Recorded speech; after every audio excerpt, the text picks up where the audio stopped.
the Landmarks Commission to talk everyone in this room through smaller areas, a potential expansion of the West End Collegiate Historic District stretching from 70th to 76th Street and consisting of approximately 202 buildings. Next. Two potential extensions to Riverside Drive West End Historic District, including one from West 77th to West 87th Street, consisting of approximately 209 buildings. Next. And one from West 89th to West 109th Street, consisting of approximately 379 buildings. Manhattan's Upper West Side, including the area flanking West End Avenue, did not experience significant development until after the opening of the 9th Avenue elevated rail line in 1879. Two types of permits that we deal with. One is called the Certificate of No Effect, the permit for minor work, and a Certificate of Appropriateness.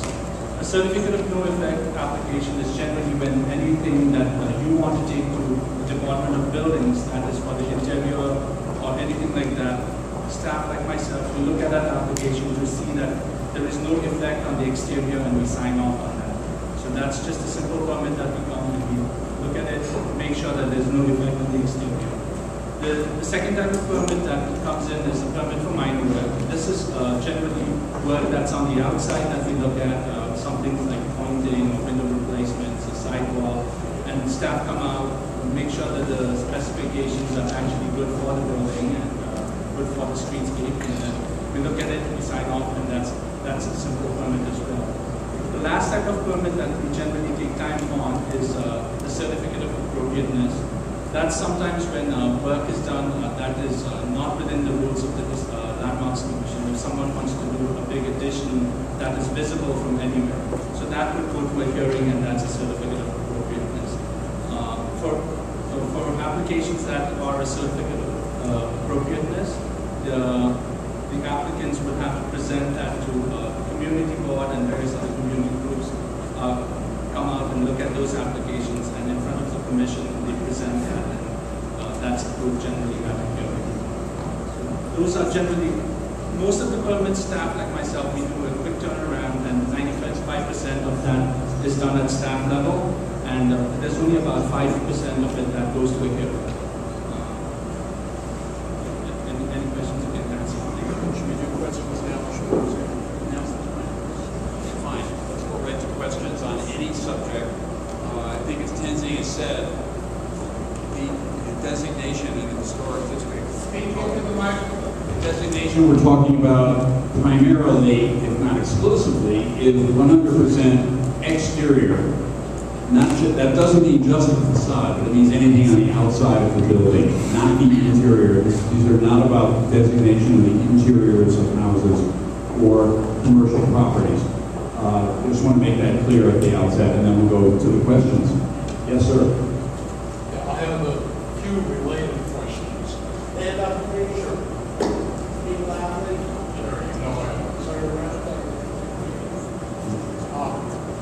We have a mic over here if you'd like to use it. Thank you, Jerry. Dave Browner. I'm the president of the co-op on West 106th Street. So that's the perspective from which I am viewing this proposal. The issues that concern my board and my shareholders is what kinds of restrictions and/or delay and/or additional costs are associated with things that we had previously done routinely. In that regard, for example, you described various levels of work which result in different levels of review. You spoke of changing windows being a minor that requires review. My threshold question is, who makes the determination as to which category a type of work is in, and how can we obtain some listing so that we know which kind of work is subject to which kind of review?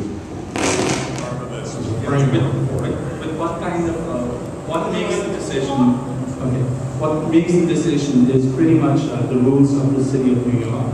the Landmarks Commission has a set of rules by which every building is governed. That set of rules lays down very clearly what the rules are for window replacements, how we regulate the front of the buildings in terms of windows, the secondary windows, the rear windows.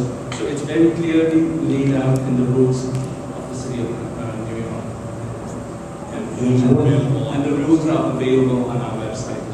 In one category, for example, this is an issue that was raised, air conditioners. With regards to air conditioners, window units are not regulated by the Landmarks Commission. If you are, however, putting any true wall AC units, that's something that we regulate. But if it's just window units that go by lifting a sash up and you're putting an AC unit on the window, that's not something that we regulate. That's not what's in your book. Window AC units we do not regulate. Unless they need a bracket that attaches to the building, and local law, I think it's 20, requires that every window air conditioner requires a bracket that's attached to the building. So I don't think that statement is true. No, we do not regulate window AC units. Should I read to you from your booklet? Please. Want In the your mic? booklet on air conditioners, approvals are required. Installing window air conditioners in window openings which require the use of brackets affixed to the building or the alteration of window sashes or frames. Your book. Window AC units we do not regulate. Bracket that attaches to the building, and local law, I think it's 20, requires that every window air conditioner requires a bracket that's attached to the building. So I don't think that statement is true. We do not regulate window AC units. I'm not sure that question still has been answered, and it's a very real and important one. The city regulations require brackets. Brackets are attached to attached to the building. It's disingenuous to say that you don't regulate window air conditioners if by definition a window air conditioner needs a bracket, and then you say in the next breath that you regulate brackets. So either the regulations have to be changed, or this is a serious, serious issue for people who live in this neighborhood. Ask Kate Daly. I just want to expand upon what Tenzing said, which is that it depends on the building typology, how the local law is established according to the Landmarks Commission's rules. And I just also want to remind everybody, unfortunately, we have a limited time here tonight, and I really want to keep the questions moving because I know many of you have very detailed questions. So is your follow-up question something new? Because otherwise I think we want to let somebody else have an opportunity. I own a building on one of the streets to be affected, and if I have an application for, say, an extension and a bulkhead and a roof or a penthouse or whatever that has already been approved, and then my building becomes designated, is the approval grandfathered? And then if there are subsequent modifications to that plan, am I protected underneath the original application, which isn't approved? It is grandfathered, yes. So any subsequent modifications within the scope of that plan? Well, any subsequent modification would have to be approved by the commission. Would it? Yes, If it it's, would. even if it's smaller than the original application? Yes, just to be sure that the materials and the other types, I suspect that... Even if it's already permitted? I'm sorry? Even if it's already permitted? Permitted by the buildings department, yes, that any subsequent change that would require, let's say, another buildings department permit, and at that point intervene as a landmark designation, then you go through the commission, and it may be a simple staff permit, depends on the scope of the work. No, but what if she's revising the same permit? Revising the same building department permit? The same, yeah. Amending it after designation, anything, the permit is grandfathered, but if you make an amendment or a change to it after designation, it would be subject to the landmarks law. And then my other question is with regard to what if I have the application approved, but work hasn't started, am I still grandfathered? And how long is that approval good for? Let's say I get it approved today, and I don't start work until 2 years from now when I get the funds, am I still grandfathered? The permit, if the permit is pulled, your grandfather. Like, The permit okay. has to actually be pulled. Okay, no problem. Then will your landmark commission assist me in determining the value for my tax deduction? I understand I can donate an easement to the National Architectural We don't, Trust. those easements are not administered, I know you're talking about, the architectural trust is not within the purview of landmarks. Right, I understand, but would you be able to assist me in getting a value for my deduction so that if I get audited by the IRS, I can say, you know, this is a guy that, you know, because otherwise I can say it's going to cost me $500,000. I assume when you take the deduction, you're going to have a basis for valuing that. Right. And based on your own evaluation of it, we're not in the appraisal business of that, the way you describe it. But Right. we would certainly be factual in terms of describing the building's historic importance and the underlying basis for your, presumably for your donation. And any work that's currently under repair, like if I'm already in the process of replacing something and then it gets, you know, and then it gets landmark and it's still grandfathered for, so if I already have... You have the permit pulled, yes. But if currently it's not something requiring a permit, like the changing of the window, you know, let's say I decide to change one of my windows and I'm in the process, I've already bought the materials and then it gets landmarked. If you order the material, paid. If you have a receipt or contract of materials that were purchased prior to the designation vote, then that's considered grandfathered. It's just one last question. For a minor work that you're replacing windows, how long is it going to take to get the permit from the time of application?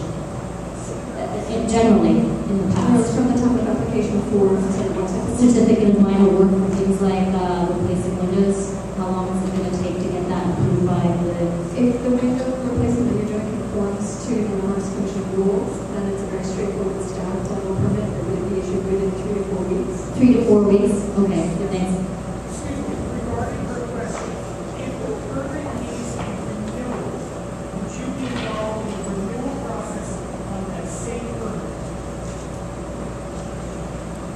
If the permit needs renewal, i.e., the work that yes, then, and it had been designated in the interim, then we would be involved in the renewal.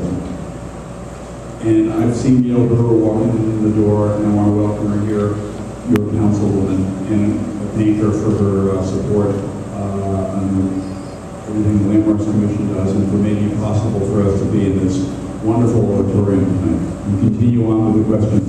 Yes, ma'am. The building has been landmarked as Yes. opposed to a building that is now part of a historic district. Yes. Is there a Good differentiation? principle effective difference. The individual landmarks, for instance, the classic, whatever, the Empire State Building, designated individual landmark. Row houses that we've just described that are already in the historic district, they are treated for our purposes of protection and preservation exactly the same. So the term landmarked means either as an individual landmark or as part of the historic district. Individual buildings do not have to be evaluated to see if they're a landmark value? No, well, if they're in the, if the historic district is created, let's say, and the entire block is made part of the historic district, every building on that block within those boundaries is considered landmark. And in the process of making the evaluation and ultimately determining what is and is not in a historic district based on the research that Mary Beth's department does and other sources of information, we do extensive review of each individual property as well as block by block in the sense of place that is so important to determining a historic district. So all of that gets done that you're asking about, whether it's an individual landmark designation of a single freestanding building or if it's a multi-block historic.